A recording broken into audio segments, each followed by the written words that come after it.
বন্ধুরা এই মুহূর্তে সম্পূর্ণ নতুন আরেকটি ভিডিওতে আপনাদেরকে জানাচ্ছি স্বাগত। কাল থেকে টাকা অ্যাকাউন্টে আবাসে ৬,৫০০ কোটি টাকা বরাদ্দ করলো এই মুহূর্তে রাজ্য সরকার পক্ষ থেকে, যা আপনারা অন স্ক্রিন দেখতে পাচ্ছেন।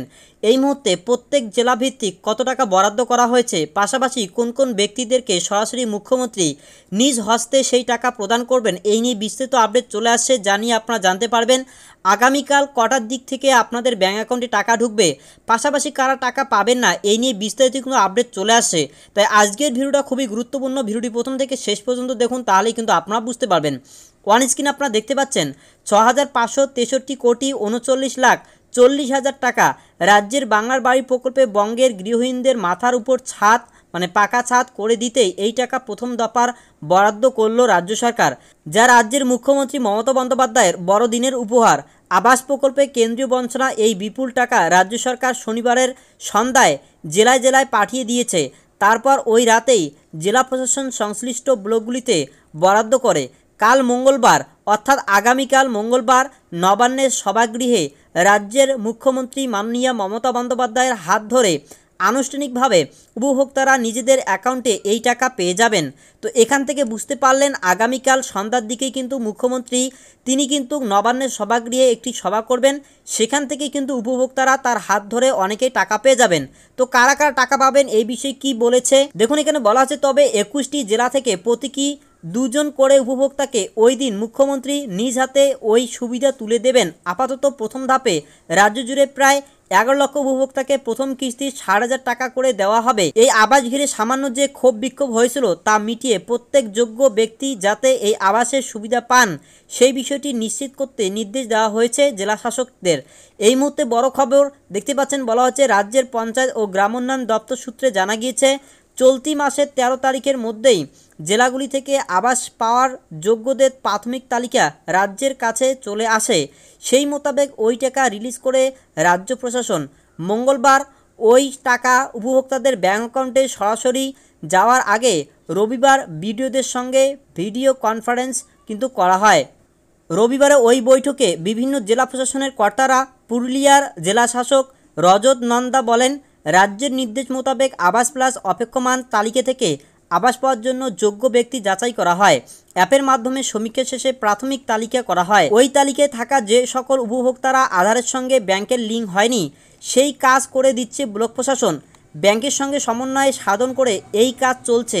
আধার ভেরিফিকেশনের ক্ষেত্রেও রাজ্য জুড়ে ব্লকগুলির সংশ্লিষ্ট উপভোক্তাদের কাছে লিঙ্ক পাঠিয়ে দিয়েছে। এই লিঙ্কে ক্লিক করে উপভোক্তারা নিজেরাই ভেরিফিকেশনের কাজ করছেন, যা আজ সোমবারের মধ্যেই সম্পূর্ণ হবে। তো মূলত বুঝতে পারলেন যে একটি কাজ করতে হচ্ছে, সেই কাজটি কিন্তু হচ্ছে লিঙ্ক করার কাজ বা ভেরিফিকেশনের কাজ। আজকের মধ্যে কিন্তু শেষ হবে, আগামীকালকেই প্রত্যেকে টাকা পাবেন। তাই আপনাদের যদি কোনো রকমের ভেরিফিকেশন না হয়ে থাকে অবশ্যই করে নেবেন। মূল কথা আপনার এলাকায় যদি না হয় তাও চলবে, এই কাজটি কিন্তু জেলা প্রশাসন বা ব্লক প্রশাসন থেকে কিন্তু করা হচ্ছে। এছাড়াও যদি আপনার আধার লিঙ্ক করা না থাকে, যে ব্যাঙ্ক অ্যাকাউন্ট দিয়েছেন সেটাতে যদি আধার কার্ড লিঙ্ক করা না থাকে বা আধার লিঙ্ক করা না থাকে, তাহলে আপনাকে সেই কাজটি কিন্তু সম্পূর্ণ করতে হবে, না হলে কিন্তু আপনার টাকা পাবেন না। দেখুন বলা হচ্ছে প্রধানমন্ত্রী আবাস যোজনার মতোই বাংলার বাড়ি প্রকল্পে উপভোক্তারা ১,২০,০০০ টাকা করে পাবেন। প্রথম কিস্তিতে ট্রেজারির মাধ্যমে ৬০,০০০ টাকা পাওয়ার পর বাড়ি তৈরির কাজ শুরু করবেন উপভোক্তারা। দ্বিতীয় তথা শেষ কিস্তির টাকা তারপর মিলবে। তবে কিভাবে দ্বিতীয় কিস্তির টাকা উপভোক্তারা তাদের ব্যাঙ্ক অ্যাকাউন্টে পাবেন তার মডিউল এখনও তৈরি করেনি রাজ্য। আসলে কেন্দ্রের বঞ্চনায় এই মেগা প্রকল্পের সুবিধা পাইয়ে দিতে সেপ্টেম্বর থেকে এই কাজ শুরু হয়ে গত ৪ মাসের মধ্যে উপভোক্তার ব্যাঙ্ক অ্যাকাউন্টে টাকা ঢুকে যাচ্ছে। ফলে ভীষণ খুশি উপভোক্তারা। পুরুলিয়া ১ ব্লকের তেলিডির বাসিন্দা গুরু মুদি সহদেব মুদির কথায়, দীর্ঘদিন ধরে আমাদের মাথার উপর ছাদ নেই, আমরা বারে বারে আবেদন করছি, পরে তালিকায় নাম ওঠে, কিন্তু কেন্দ্রীয় সরকার তো টাকা পাঠানোই বন্ধ করে দেয়। মুখ্যমন্ত্রীর জন্যই আমরা বাড়ি পাবো। ২০১৮ সাল নাগাদ প্রধানমন্ত্রী আবাস যোজনা প্রকল্পের আবাস প্লাসের তালিকায় তৈরির প্রস্তুতি শুরু হয়, যা শেষ হতে ২০২২ সাল লাগে। কিন্তু ওই তালিকায় ঘিরে ক্ষোভ ছিল। রাজ্য তা উপলব্ধি করে অ্যাপের মাধ্যমে যাচাইকরণের কাজে তা সামনে আসে। সমীক্ষার কাজ একেবারে নিখুঁতভাবে করা হয়। গ্রামসভা থেকে যে সকল আপত্তি উঠে আসে সেই নাম তালিকা থেকে বাদ পড়ে। কেন্দ্রীয় বঞ্চনা ২০১৬-র পর এ রাজ্যে উপভোক্তারা আর কোনো টাকা পায়নি বাড়ি বানানোর জন্য। এই মুহূর্তে আপনারা স্পষ্ট দেখতে পারলেন যে ৬,৫০০ কোটি টাকা দিতে চলেছে, সেই টাকা আগামীকাল থেকে পাবেন। তবে কি কাজ করতে হবে সেটা আপনারা দেখতে পারলেন। এবারে আপনাদেরকে দেখাচ্ছি কোন জেলা কত টাকা পাচ্ছে এই নিয়ে কী আপডেট রয়েছে। দেখুন ওয়ান স্ক্রিনে আপনারা দেখতে পাচ্ছেন বাংলার বাড়িতে কথা রাখলেন মুখ্যমন্ত্রী, জেলাওয়ারি বরাদ্দ অর্থাৎ কোন জেলায় কতটি বরাদ্দ করা হয়েছে, প্রত্যেক জেলার কিন্তু টাকা বরাদ্দ করা হয়েছে, এমনটা কোনো বাদ কিন্তু নেই যে এই জেলা টাকা পাবে না। তবে হয়তোবা আপনাদের টাকাগুলো ঢুকতে দেরি হবে, কেননা মুখ্যমন্ত্রীর নির্দেশ মতো আগে বলা হয়েছিল 15 তারিখ থেকে নিয়ে 30 তারিখের মধ্যে প্রত্যেকের ব্যাঙ্ক অ্যাকাউন্টে টাকা ঢুকবে। তবে যেহেতু দুদিন প্রায় পিছিয়ে গেল, তাই আগামী জানুয়ারি মাস পর্যন্ত কিন্তু এই টাকা বরাদ্দ থাকতে পারে বা এই টাকা কিন্তু আপনারা জানুয়ারি মাস পর্যন্ত পেতে পারেন। তো দেখুন বলা হয়েছে প্রথমে রয়েছে উত্তর 24 পরগনা 337 কোটি 63,20,000 এই জেলায় কিন্তু টাকা পাচ্ছে। বাঁকুড়া 410 কোটি 79 লাখ, এছাড়াও হুগলি 298 কোটি 93,20,000 টাকা ইতিমধ্যে বরাদ্দ করা হয়েছে। এছাড়া পশ্চিম বর্ধমান 47 কোটি 69,40,000 টাকা ইতিমধ্যে বরাদ্দ করা হয়েছে।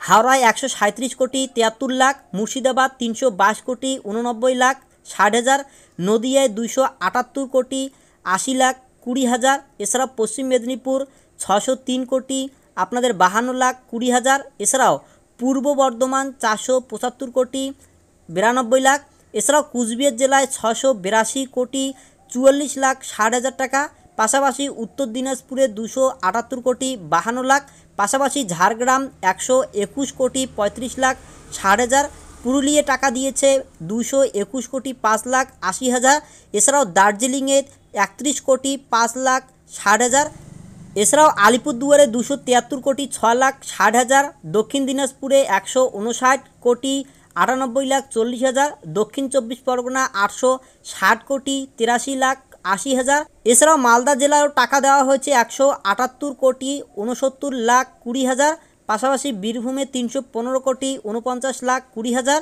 এছাড়াও জলপাইগুড়ি 194 কোটি 49,60,000, পাশাপাশি পূর্ব মেদিনীপুরে 332 কোটি 47,20,000। এই হচ্ছে মোট। তো মোট কিন্তু এখানে 21টি জেলার ইতিমধ্যে টাকা বরাদ্দ করা হয়েছে।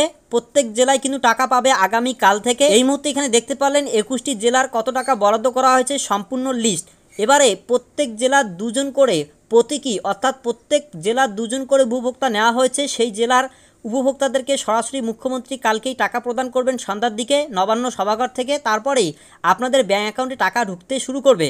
তবে আগামীকাল অনেকেই টাকা পাবেন না, পরের দিন থেকে অর্থাৎ বুধবার থেকে এই টাকা আপনারা প্রত্যেকেই পেতে শুরু করবেন। আপনাদেরকে জানিয়ে রাখছি ডেসক্রিপশন বক্সে আমাদের একটি হোয়াটসঅ্যাপ গ্রুপ দেওয়া রয়েছে। কোনো রকমের সমস্যা হলে আপনারা অবশ্যই জানাতে পারেন। পাশাপাশি আপনার যখন টাকা ঢুকবে অবশ্যই আমাদেরকে স্ক্রিনশট দিতে পারেন টাকা ঢোকার, তাহলে কিন্তু আমরা আপনাদেরকে এভাবে আরও সাহায্য করতে পারবো এবং আপনারা দিলে আপনার কৃতজ্ঞতা ভিডিওতে স্বীকার করা হবে।